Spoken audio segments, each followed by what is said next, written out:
everybody.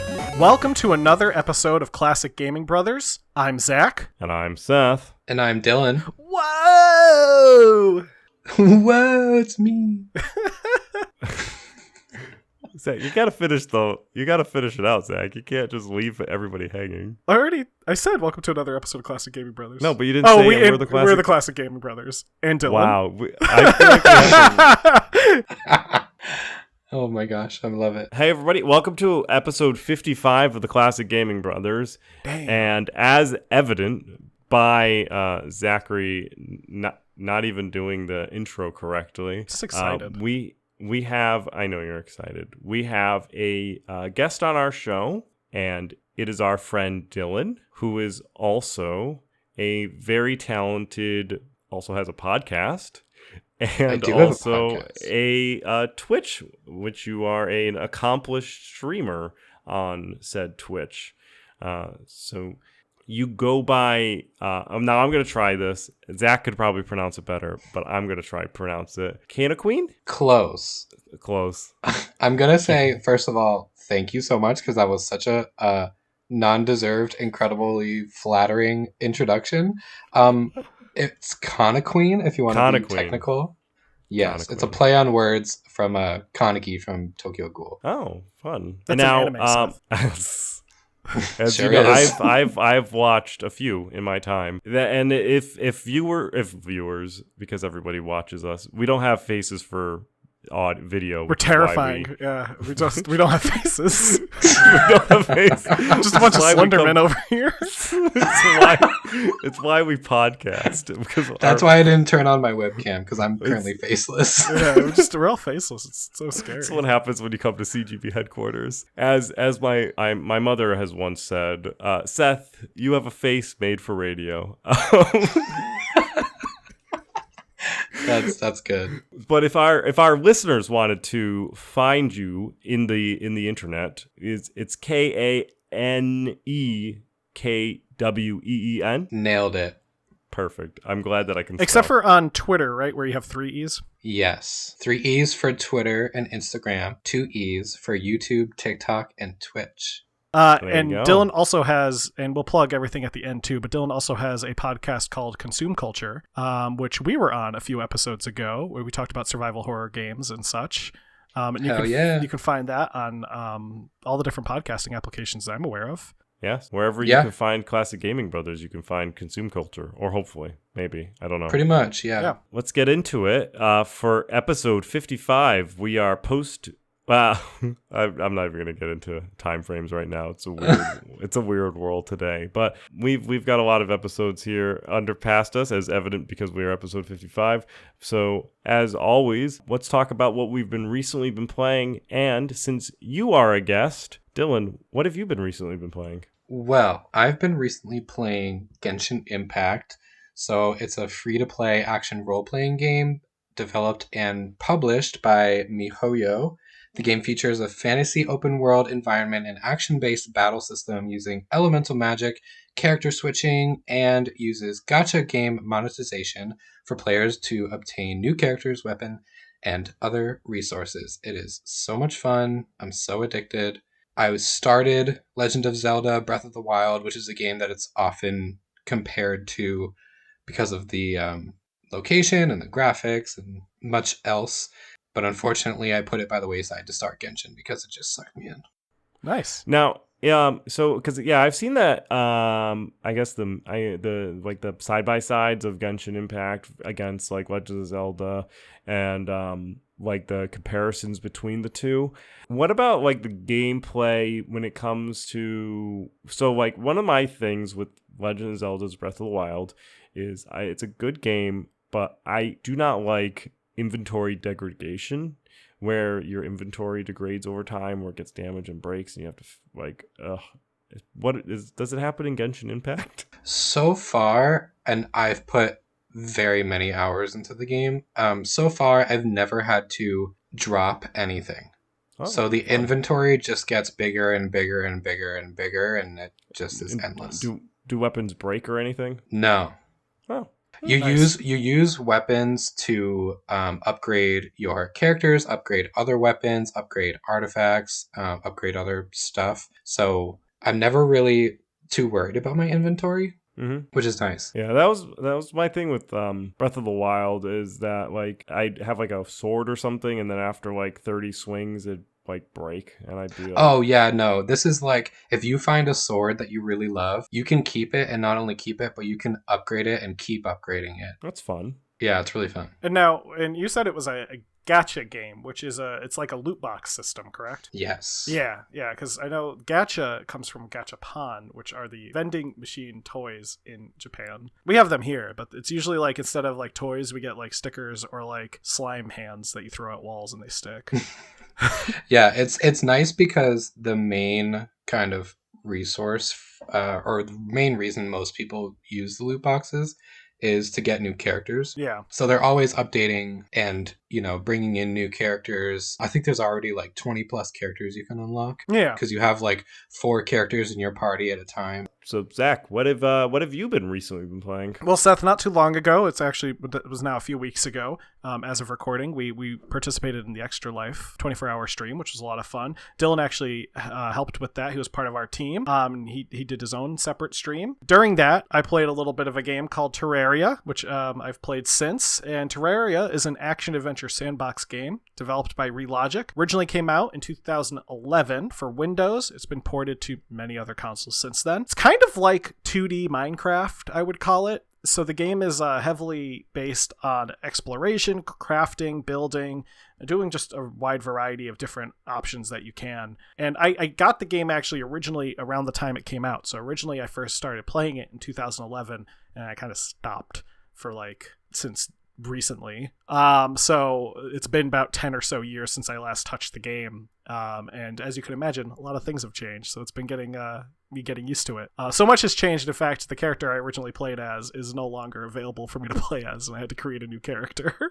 Oh no. Yeah, which is a bummerino. But don't worry, if anyone was watching at 2 a.m. when we were playing, or around 2 a.m, I think, yeah. 2 a.m, Zach played Sonic the Hedgehog. Yes, yeah. Who was a little blue Terraria person. Good old Sonic. And I, of course, played a CGB guy with red hair and a black shirt because that's our brand. And I'm Sonic, and that's my personal brand. So kind of like Shadow. Yeah, you were like Shadow. You were Shadow. I was kind of like Shadow. Is Classic Gaming Brothers just Shadow the Hedgehog? We might just be a Shadow the Hedgehog fan podcast. No. I don't know if we could do that. But anyway, recently I've been playing GoldenEye 007, which is a game that came out in 1997 and was developed by Rare Studios, who also developed other wonderful games like Banjo-Kazooie. So I played GoldenEye 007 most recently during our Extra Life stream, where I played it after not sleeping for 23 hours. So that was fun.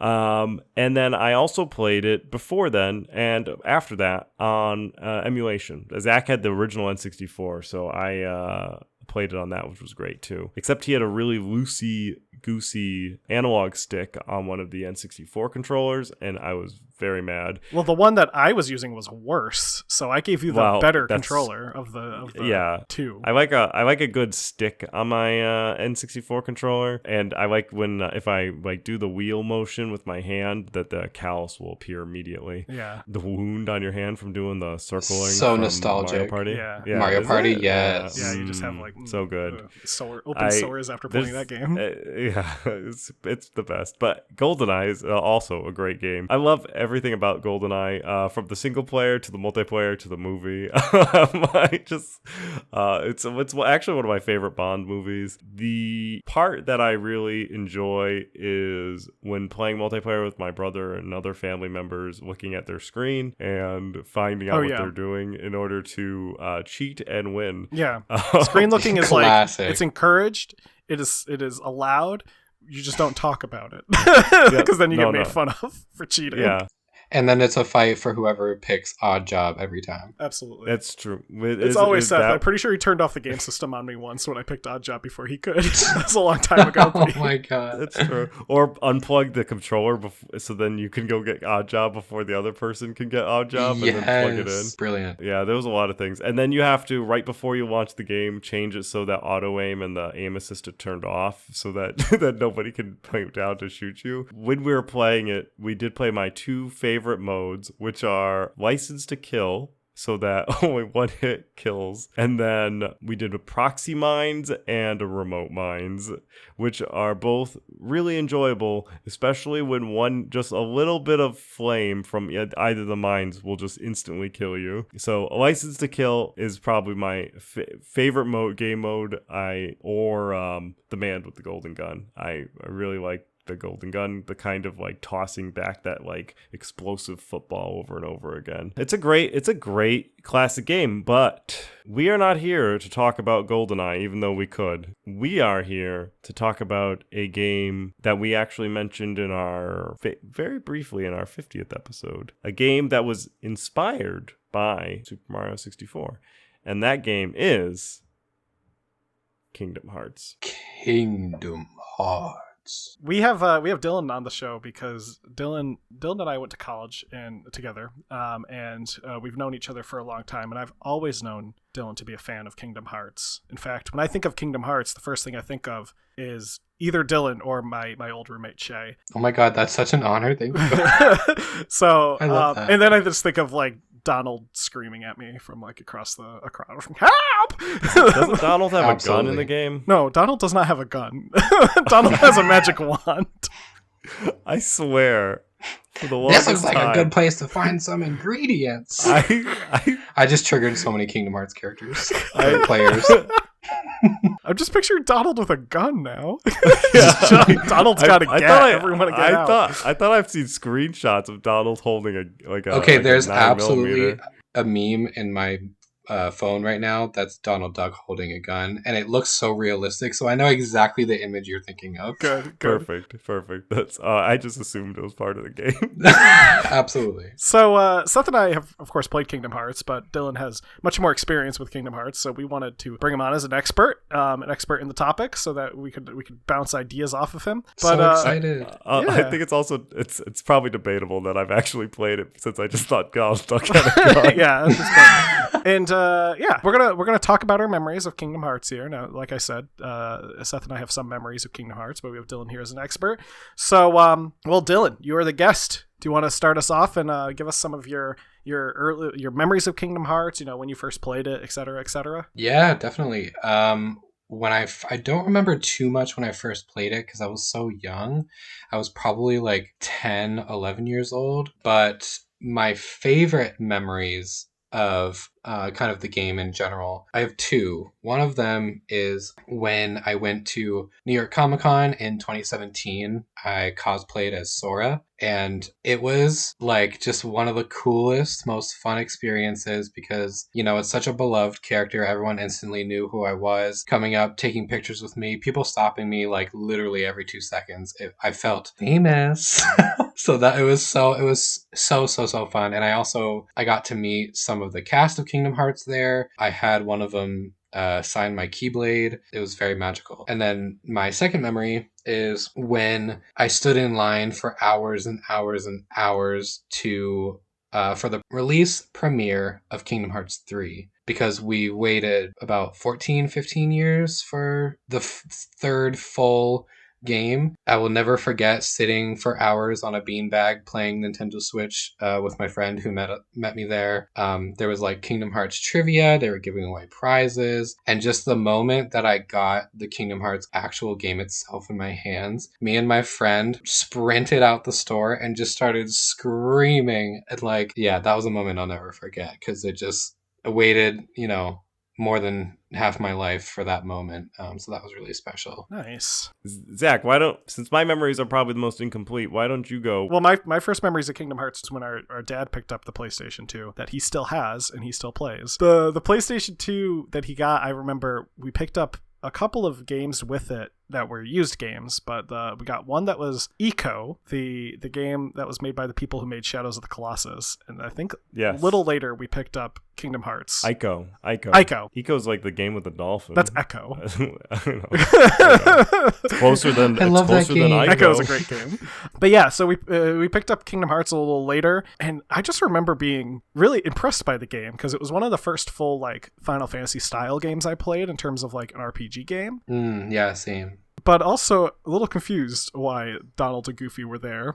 Didn't mind it. But I did. It was a little confusing. And I think the reason we got it was because we had family friends who had a PlayStation 2 and they had Kingdom Hearts as well. They also had a couple other games like Dot Hack and stuff that so that was also a first like RPG experience for me. But yeah, we own Dot Hack? No. They had a family Dot friend Hack. of ours had Dot Hack. But that was my first experience playing Kingdom Hearts. I thought it was really fun. I had a great time. I didn't beat it until a lot later in life. I didn't beat it until probably one of my years in high school. I spent a summer with my dad, and he had it still. So I just beat it one like afternoon.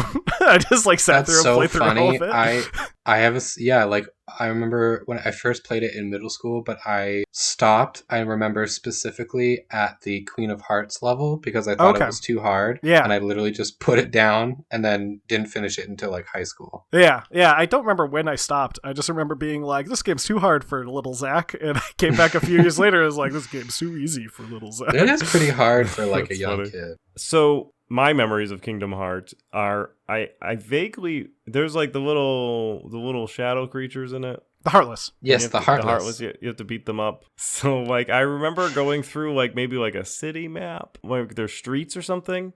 Oh, probably running through the Traverse Town, streets. which is the first. Mhm. Yeah. Yep. I remember that. Going through there, fighting the Heartless and Traverse Town. I remember that. I probably progressed a couple levels past that, but I don't recall sticking with it for any significant period of time, to be honest. It's probably a game that I should probably go back and play to understand why everyone loves it. But I definitely my memories of it are rather absent, I guess. Highly recommend if you have the time. Yes.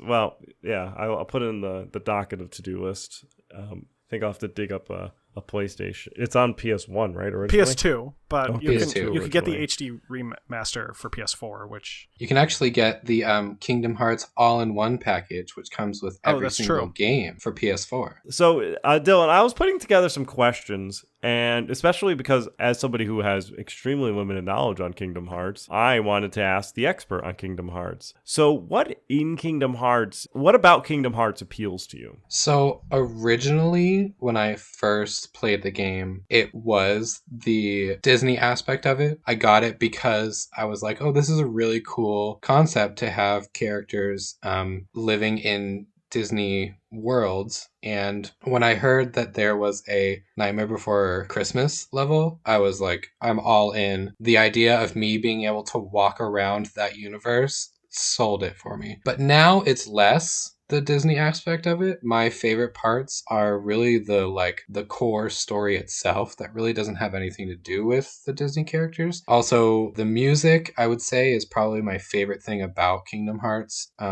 This is gonna sound so nerdy, but whatever. It's a really inexplainable feeling for me. Their music is some of my favorite music of all time, and it's something very nostalgic. I've had it with me for very pivotal moments of my life, and so what appeals to me now is that it's not only a really fun game, but the story is incredible. I've grown up with it, and the music is, like I said, some of my favorite of all time. As you mentioned, and as we've mentioned already, the series is very Disney franchised, but it's not made by Disney. It's made by Square, right?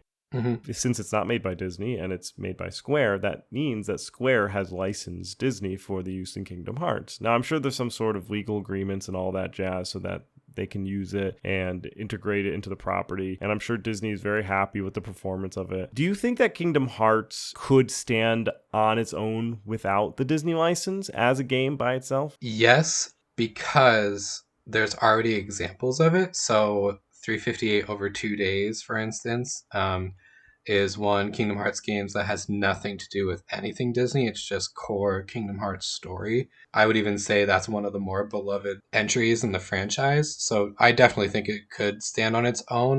Because I mean, the enemies that you fight, the characters, the plot itself, it has to do with the Disney characters. But I think if they found a new way, a new battle, a contextual battle for Kingdom Hearts itself, I think they could actually absolutely go forth without Disney characters. And that now I understand from my knowledge of all things useless in life is that the original creator of Kingdom Hearts wanted a more like a chainsaw weapon and eventually presented that to the Disney executives who were signing off on things, and they wanted something that's a little more Disney friendly. So because in order for people to play in the Disney world, you got to play by the Disney rules. Totally. And or else Disney would have walked away.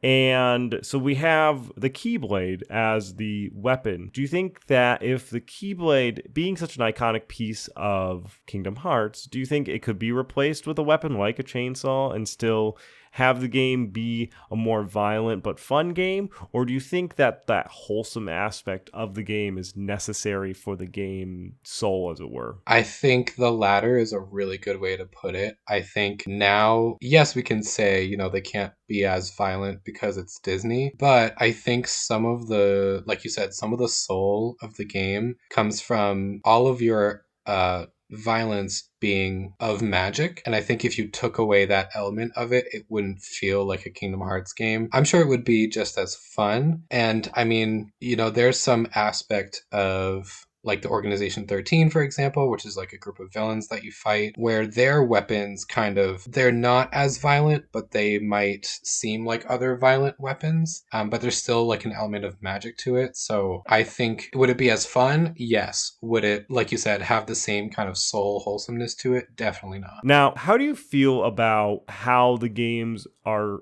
sold and marketed, where some games are canon to the main timeline are only available on separate consoles? We've talked about how there are certain games that are exclusive to mobile phones or the PSP. Does that exclusivity onto that console, does that impact you on how the games are sold? Would you rather they all be sold? I mean, we've mentioned that they can all be bundled together now, but do you think that they originally should have been sold kind of in a consistent manner? Yes and no. I kind of have a love-hate relationship with it. I do love it because it offers a lot of varied gameplay, like between, a DS versus a PSP versus a PlayStation 4. It's a totally new experience, but with the same story, which is really cool. And, like Kingdom Hearts Melody of Memory, which is on the Switch, like that's going to be a whole new experience because there hadn't been a Switch Kingdom Hearts game before. So I love that aspect of it. But at the same time, as kind of a devoted fan and as someone who I want others to experience what I experience, in my experience of people wanting to play the game, oftentimes the reaction because of all of that is, well, I don't think I'm going to go back and play every single game. Therefore, I'm not going to play all of them, which stinks because, I totally understand that because it's a lot to take in. And a couple of my friends are like, I wish I could get into Kingdom Hearts. I wish I could understand why everyone loves it so much, but I don't want to buy a PS4 and then, buy a DS or buy a PSP. And like we said earlier, you can get all of them in one package, but it's not quite the same experience. And also, it's quite a time investment. So Right. I love it for the variedness of it, and the excitedness of being on different platforms, but I don't like it because I think it prevents people from joining in on the experience. Finally, is there anything that you would like to see from a future Kingdom Hearts game? What would you like to see for the future for like Kingdom Hearts 4 or whatever sequel they want to make or whatever name they want to call it? Is there an aspect that you would want to see brought into the game, or do you want to see like more of the same? Oh man, there's so much that I want. I think maybe this is a hot take. I don't know if it is, but I would really love them to venture outside of kind of classic Disney and look under the Disney license and explore what they have, like Marvel or Star Wars or, all of that. I think that would be really exciting and really invigorating and would bring new life to the series, especially because there's things like there's Pirates of the Caribbean episodes in like Kingdom Hearts 3, and actually I think all of the main games have Pirates of the Caribbean, at least two and three. And originally it was like weird because it's like, oh, these are real people, but Sora is like a cartoon, and so are Donald and Goofy, and so how do we incorporate that? But Kingdom Hearts 3 did a really, really good job of bringing those two worlds of animation together and it not look weird. And so I think with the completion of that, I would really love to see, as a massive Star Wars fan too, I think I would keel over and die if there were to be a Star Wars planet in the Kingdom Hearts universe, or like an Avengers planet in the Kingdom Hearts universe. Now that we know we can incorporate like actual humans, quote unquote. Does the Kingdom, as someone who has played all of the Kingdom Hearts, are lesser known Disney titles incorporated that are still like core Disney? Are they incorporated? Like I'm thinking of, what is it, the Black Cauldron or something like that. Do you know if that particular? I don't know about the Black Cauldron, but yes, there's a lot of like little references to a bajillion different Disney titles. There's one of actually the main characters of the story. I mean, I wouldn't say main character, but a very pivotal character to the Kingdom Hearts story is Yen Sid from Fantasia. And so there's a bunch of little Disney references like that are sprinkled throughout. That's not just like, Toy Story or Frozen or big title Disney. Right. They definitely look to other avenues. Yeah, right. Because I know, like, what is it? They had Alice in Wonderland is in there as well. Yeah. Alice in Wonderland was one of the originals in the first game. One of the original worlds, which is, I mean, for the time that it came out, I think it was still, the cartoon was still pretty popular when the original game came out. So, well, thank you very much for our little impromptu interview session there. Absolutely. It's so fun. Zach, do you want to get on with the history of Kingdom Hearts? Yeah, take it away into the nitty-gritty history. So Kingdom Hearts is a crossover game, if you haven't figured that out, between Disney properties and the Final Fantasy world. You play as Sora, who is an original character in the series. You travel to different Disney-themed worlds to defeat villains known as the Heartless. This is like the most like basic description of the Kingdom Hearts plot. It's like so at least in the first game, the Heartless have been capturing Disney princesses and other characters in order to steal their hearts, and that's the basic plot, though it certainly is more complex than that as you play the game. It's a JRPG, which we talked about in our 45th episode with our friend Mike, and those can be entirely complex in the storylines. So in terms of the actual history of the game, Kingdom Hearts began reportedly with a discussion between Square Enix producer Shinji Hashimoto and Final Fantasy creator Hironobu Sakaguchi. They wanted to explore the idea of making a game like Super Mario 64, and that was in terms of the freedom that Super Mario 64 had to offer. The kind of the ability to travel wherever you wanted, to kind of run around where you wanted and not be limited into the direction that your character could go. Now, at the same time, Square Enix director Tetsuya Nomura happened to overhear this conversation and decided to peek his head in and say, "Hey, I will lead the project." And I assume that's what happened. He offered to lead the project, and he took a chance on it. And another thing that happened was there was a chance meeting between Hashimoto and a Disney executive in an elevator because, fun fact, the Disney of Japan's offices were in the same building as Sony of Japan, for a period of time at least. So they often shared elevators with each other. And during this elevator session, Hashimoto pitched an idea of saying, "Hey, what if we did a Square Enix Disney game, maybe with Final Fantasy characters?" And that executive said, "Hey, that sounds like money right there." Originally, Nomura struck down a number of proposals from Disney, mostly due to the fact that he wanted the game to feature an original character. Eventually, a plan was decided and agreed upon, and the game began development in February of 2000. Originally, the game was supposed to be a simple story with the aim to target Disney's core demographics. Sakaguchi, however, told Nomura that the game would be a failure if they didn't try to aim for the same type of game as Final Fantasy. This shifted the focus to make the game feel more like a Final Fantasy game that used elements of Disney. The game was eventually released on March 28, 2002. A final mix version, which provided some tweaks to the gameplay and other changes, was released on December 26, 2002 in Japan. This version was released in North America with the release of the HD version in 2012 of the PlayStation 3.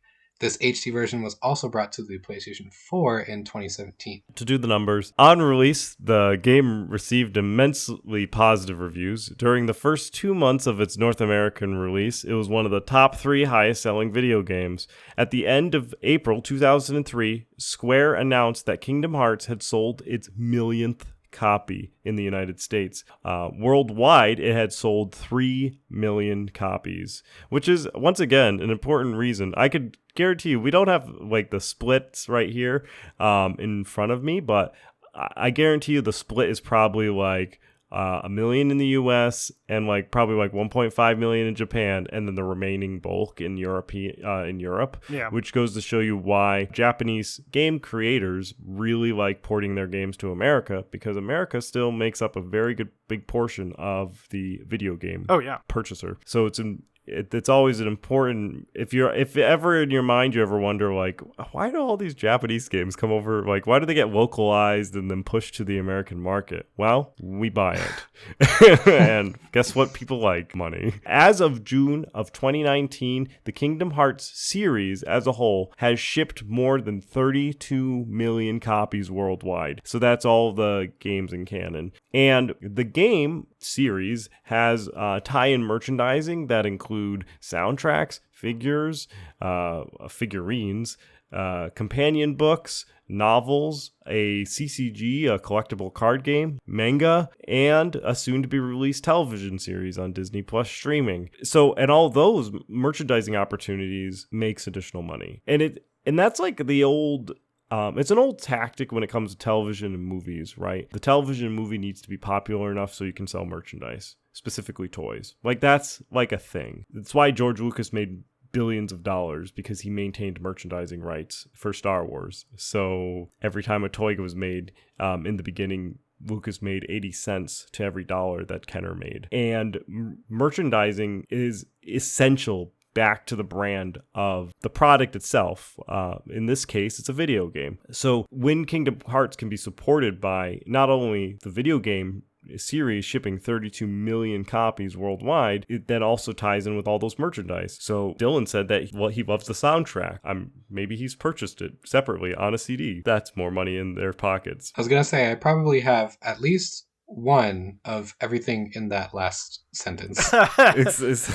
So there you go. And you're excited about the television series. So excited. And so that excitement from a fan of Kingdom Hearts not only drives his dollars into the video game itself, but also drives his dollars into all of the other things that he wants to buy, such as t-shirts or figurines or stuff for his cosplay. Like, it's just how it is. If Nomura says jump, I say how high. Right. And that's just amazing. It's another a very successful franchise, as it were. And I think it's kind of fun talking about these type of video games that really started in an elevator. A couple people watched and wanted to make some Super Mario 64 modern take on it with, Final Fantasy characters, and decided that Disney would be a good crossover, and they just happened to work in the same building, and now it's probably a multi-billion-dollar franchise, as it at should least be. a multi-million-dollar franchise. So, Dill, why don't we get into how the game actually plays? Absolutely. So the gameplay of Kingdom Hearts is heavily inspired by the parent franchise Final Fantasy. Unlike the turn-based gameplay of previous Final Fantasy games, Kingdom Hearts utilizes an action-based hack-and-slash system. The main party consists of 3 characters. The base characters are Sora, Donald Duck, and Goofy. But throughout your adventure and throughout other games, you get to shift and change who is in your party depending on like what world you're in or who you want to complement each other with. So it's very fun. The only playable character in the first game is Sora, though other games introduce new playable characters such as Riku or Kairi or Aqua or Terra or Roxas. Sora is played from a third-person camera angle. The other party members are computer controlled.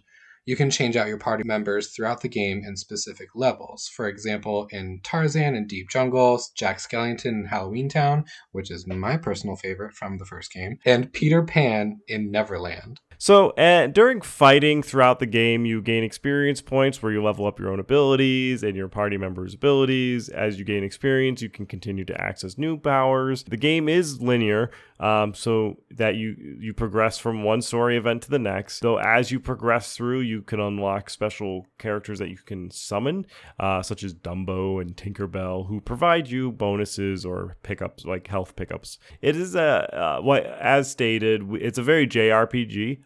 You can head back into the archives of CGB Past and listen to episode 45, where we deep dive into JRPGs and talk about the differences between JRPGs and WRPGs. But Kingdom Hearts is decidedly a JRPG. So there is an inventory system similar to other RPG games, and you can upgrade your inventory and weapons and abilities and such with collected money, spelled MUNNY, which I know Dylan uses as the thing that if you're watching Dylan's stream on Twitch, you'll earn MUNNY that you can use to redeem little things throughout the stream. Yeah, it's my channel redemption points. Channel redemption points, yeah. So I assume that's where you got the name. That's exactly where I got the name. Excellent. There's also a segment of the game that requires you to fly from one world to the next via something called the Gummy Ship, spelled GUMMI. The Gummy Ship segments take place as kind of an on-the-rail shooter segment, very similar to games like Star Fox. You must avoid obstacles and enemies and make it to the next world in one piece. And at one point, spoiler alert, in the first game, you get eaten by a whale. Also, fun fact about the Gummy Ship and it being kind of on the rail shooter. So that was kind of the first two games, but a really exciting addition to the third game was the Gummy Ship portion became a little bit more open world and off the rails. So you can fly around the galaxies between different worlds and do certain missions, and it became much more involved in the third game. That's fun. So as we've been implying throughout this entire episode, there are a lot of Kingdom Hearts games. In fact, it spawned a massive series of games for a variety of consoles. The first direct sequel came out in 2004 for the Game Boy Advance, and that was Kingdom Hearts Chain of Memories. This introduced a new gameplay mechanic where you constructed decks of cards that corresponded to different actions in battle. They remade this game into Regarding Chain of Memories for the PlayStation 2. Kingdom Hearts 2 came out in 2005 for the PS2, the plot of which followed the events of Chain of Memories. So if you never played Chain of Memories, like myself, you might be a little confused by Kingdom Hearts 2, at least the beginning part, where they reference Chain of Memories. Very true. Coded came out in 2008 and was the direct sequel for Kingdom Hearts 2. This was released on mobile phones, and it was episodic. They remade this game into Regarding Coded for the Nintendo DS. Or Recoded. Recoded. Next up is, in 2009, Kingdom Hearts 358 over 2 days, which is set between Kingdom Hearts and Kingdom Hearts 2. This focuses on the character of Roxas from Kingdom Hearts 2, and this was released on the Nintendo DS. Now, this installment is probably my favorite side game, non 1, 2, or 3 game. The story is incredible. There's not a lot of gameplay to it. It's more of kind of a text-driven game. Yeah. But the story itself is so good. It tells the story between the friendship of Roxas, Axel, and Xion. And if you really don't want to get into every single Kingdom Hearts game, but you want to get a sense of what the story is like, absolutely dive into 358 over 2 days. It's also one of those that we mentioned earlier that has almost nothing to do with Disney characters. So a prequel to the entire series, Birth by Sleep, came out in 2010 for the PSP. This game is set 10 years before the events of the first Kingdom Hearts and revealed the origins of the first game's villain. Now, the problem with what we were talking about earlier in having to know all of the games, if you play Kingdom Hearts 3 without playing Birth by Sleep, I guarantee you will have no idea what's going on. Good. So it's kind of one of those absolutely essential prerequisites, and not a lot of people know that unless you're a Kingdom Hearts fan. So that's something to keep in mind if you want to get into it. Kingdom Hearts 3D Dream Drop Distance came out after Birth by Sleep in 2012 for the 3DS. It focuses on the characters of Sora and Riku, and has a lot of fun levels, such as my favorite Disney movie, Hunchback of Notre Dame. Next up is Kingdom Hearts Key, a 2012 browser game taking place before the Keyblade War. And you learn a lot about the Keyblade War in Birth by Sleep and Kingdom Hearts 3. Kingdom Hearts HD 2.8 Final Chapter Prologue saw release in 2017 for the PlayStation 4. The game includes a remastered version of Dream Drop Distance, as well as cinematic retelling of the events of Kingdom Hearts Key, or X as it's spelled. There was also a new game featured, Kingdom Hearts Point 2, Birth by Sleep, a fragmentary passage which told the story of the character Aqua and her time in the Realm of Darkness. Now this is another, if you want to play Kingdom Hearts 3, you will need to play a fragmentary passage to understand the story. Excellent. And now, if you take 2.8 and you plus 0.2, you get Kingdom Hearts 3, which came out in January of 2019 for the PS4 and the Xbox One, which was a very long time between Kingdom Hearts 3 and Kingdom Hearts 2. Though I guess these other games could fill in your Kingdom Hearts desire. The game is set after Dream Drop Distance and works as the conclusion to the main story arc of the original games. The most recent Kingdom Hearts game that has come out very, very recently is Kingdom Hearts Melody of Memory. It's a rhythm game and came out on November 13th, 2020 worldwide, and has come out for multiple game systems. So a fun fact about rhythm games in Kingdom Hearts. In Kingdom Hearts 1, when you go into the Little Mermaid planet, a lot of the mini games in that world are actually rhythm games. And a lot of people weren't really the biggest fan of that section because it was such a shift in how you normally play the game. But I think it's really funny that Nomura was like, I'm going to take that concept and make a full-fledged game out of it.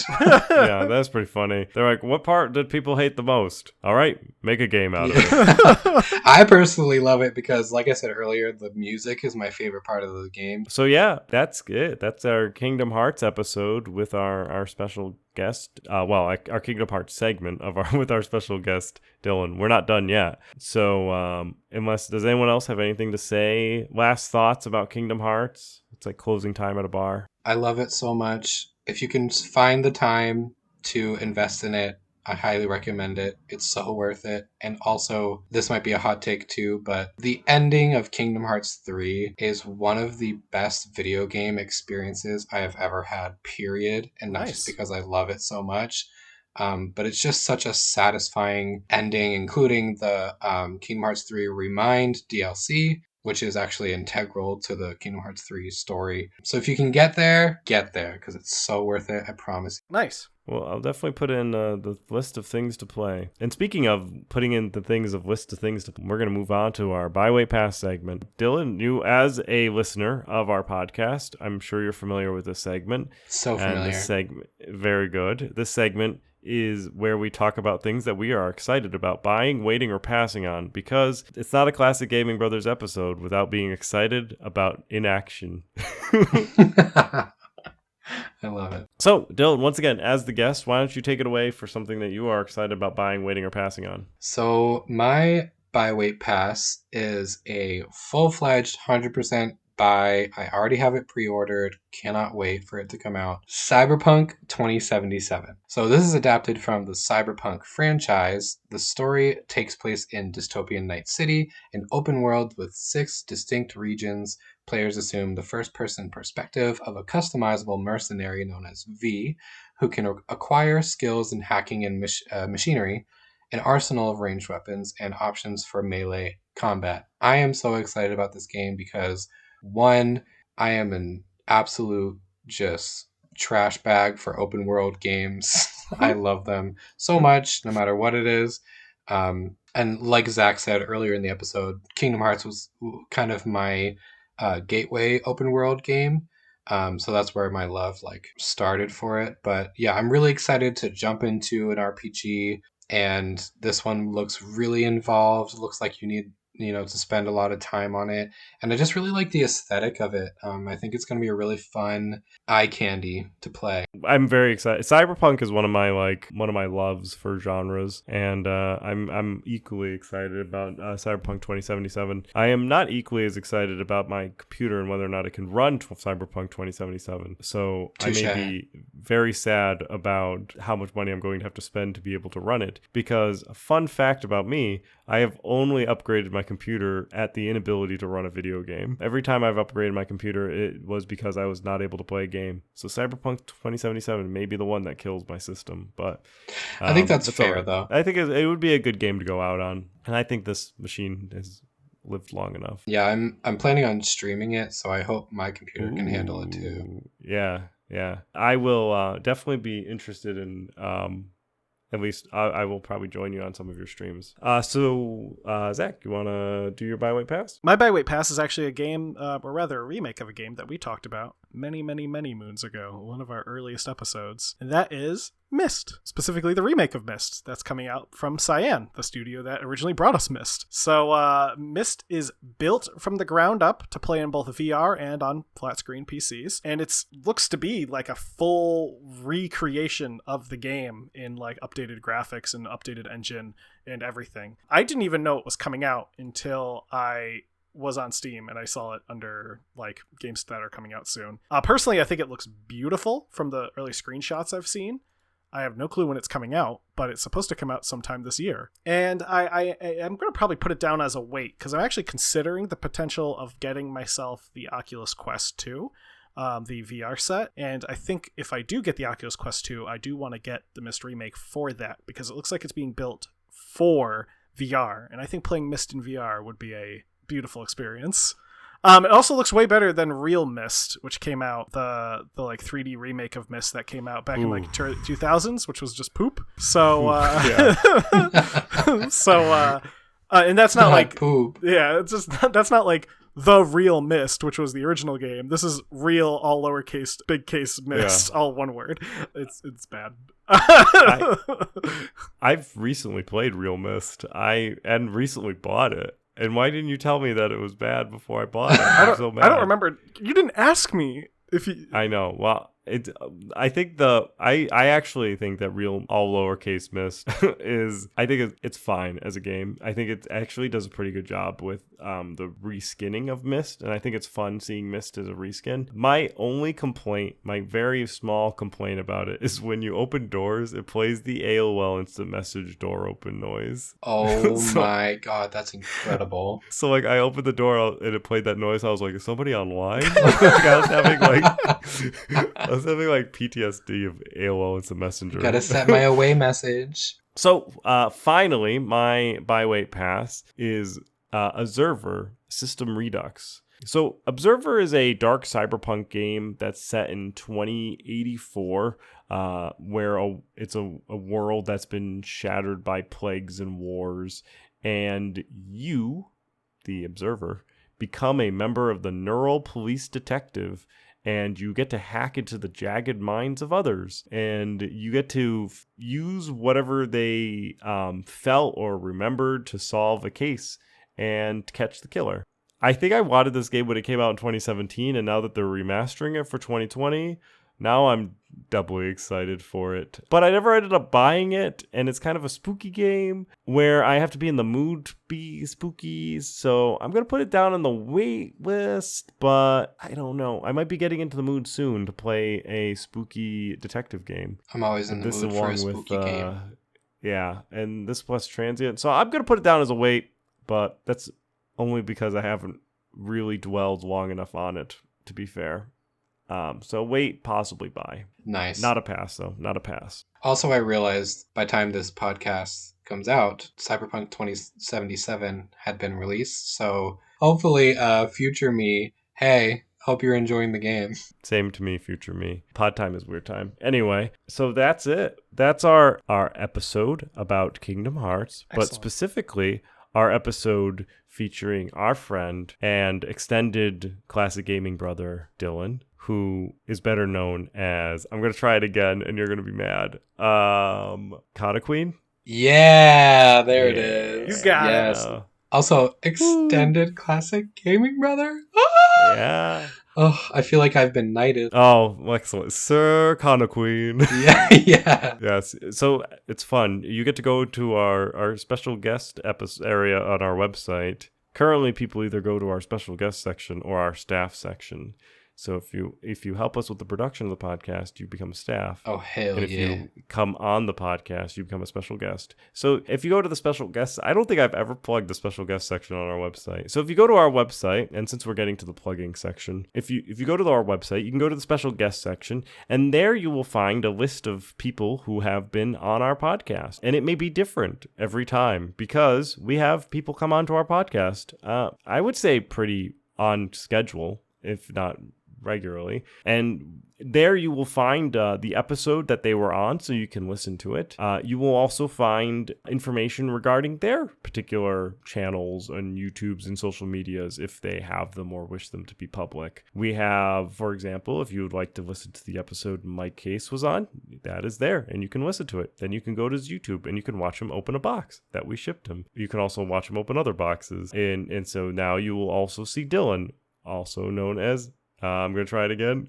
Kanekween? Oh, hell yeah. 2 for 2. You're good. 2 for where 2. you will see his Twitch, his Instagram, his Twitter, his whatever social medias he wants to provide us will be there. His podcast for Consume Culture, perhaps even the podcast that we were on. I don't know. I'll play around with whatever is going to be there. So you'll see it after this episode airs and not before. Before we go into our own call to action, once again, check out Dylan's Twitch, twitch.tv/Kanekween, KANEKWEEN. And if you want to find him on YouTube, Twitch, or TikTok, that's how you can find him. And then if you want to find him on Instagram, you just add an extra E in the Queen. Yeah, mostly active on Instagram and Twitter, and that would be 3 E's. 3 E's. And Twitch, which is 2 E's. Yes, Twitch is 2 E's, YouTube is 2 E's, TikTok, Twitter, and Instagram are 3 E's. 3 E's, there we go. And also has a podcast called Consume Culture, which you can listen to on anywhere podcasts are listened to. Specifically, I know Spotify for sure. Why don't you give us a spiel about what Consume Culture is all about? So, Consume Culture is about kind, conscious, and constructive consuming of entertainment media. So basically, we talk about a wide array of topics ranging from Star Wars to The Last of Us 2 to Lady Gaga's Chromatica album to politics to survival horror video games, horror movies, Netflix movies, the whole gambit. And basically we talk about it in a way that is kind and supportive. And basically the thesis of the podcast is that all media has some sort of merit, and what are the lessons and what can we get from entertainment media that's positive. So if you want to listen to something like that, check out Consume Culture. And then the type of games that you play run a gamut. I know you've been playing Among Us at the time of this recording a lot of. Is there any other games that you like to play a lot of? Yeah, so right now the kind of cycle is Among Us, Super Smash Bros, and Genshin Impact. But the cycle changes constantly.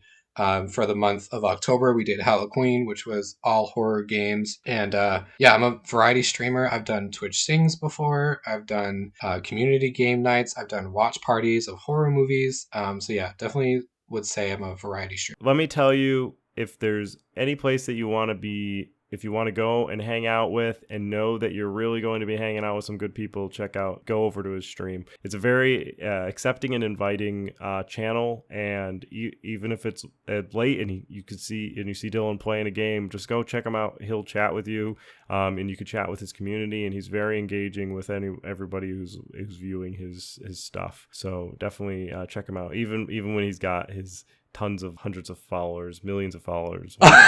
Just millions and billions. Thank you so much. So with that, Zach, do you want to take our call to action? Now, let's say you want to get in touch with the Classic Gaming Brothers. Well, there's plenty of ways that you can get in touch with the Classic Gaming Brothers. First thing you got to do, though, is you got to shoot us an email. Well, you don't got to shoot us an email, but you can shoot us an email. So you can shoot that email over to classicgamingbrothers@gmail.com or classicgamingbrothers@classicgamingbrothers.com or Zach@classicgamingbrothers.com or Seth@classicgamingbrothers.com. And I'm going to spoil something for you. Seth will probably be the one answering all those emails. just because he's the email guy. I'm not the email guy. So you can also get in touch with us through our website, which Seth was mentioning earlier, classicgamingbrothers.com. If you go to that website, there's a contact form. You can fill out that contact form, and it'll go straight to our email inbox. So we'll get in touch with you that way.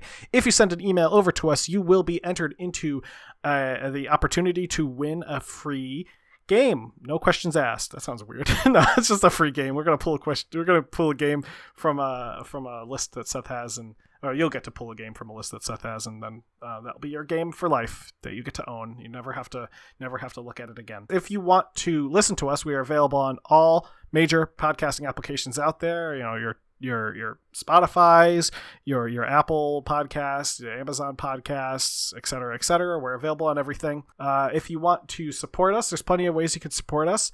First thing you could do is you could go to any of our social media areas, which are for Facebook and Instagram.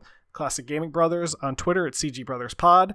That's also a great way you can get in touch with us. You can go to those places, reach out to us. We'll get back to you. You can also like us on those pages, share our stuff when you see it. That would be great. You can follow us on all the major platforms that you can. So if you want to listen to us, be sure to click that subscribe or the bell or whatever symbol it is that lets you know that our new episode's getting posted. Also, please share our episodes. We really appreciate it. Obviously, the best way you can support us is just by being here and listening to us. That's a great way to support us. Though, if you do want to own our merchandise, there's another way you could support us, and that is giving us your money so that you can wear our face on your shirt. So you can buy a shirt, it was what I'm saying. They're available on our website. You can also buy a mug. It's also available on our website. Can't wear a mug, though. You can drink a mug. Thank you guys for having me on your podcast. I really enjoyed it and have been an avid fan of the pod from the get-go, because I think it's a really awesome thing that you guys are doing. So, well, thank you. Thank you for having. Thank you for being here. We're happy to have you. You're welcome. Always. Thank Always you for happy to have you. being a friend. Thank you, Dylan, for saying those kind words. Seth, is there anything you'd like to add? Don't play games like my brother. And don't play games like my brother. I've been Seth. And I've been Zach. I've been Kanekween. And we've been the Classic Gaming Brothers and Kanekween. That's right. That's right.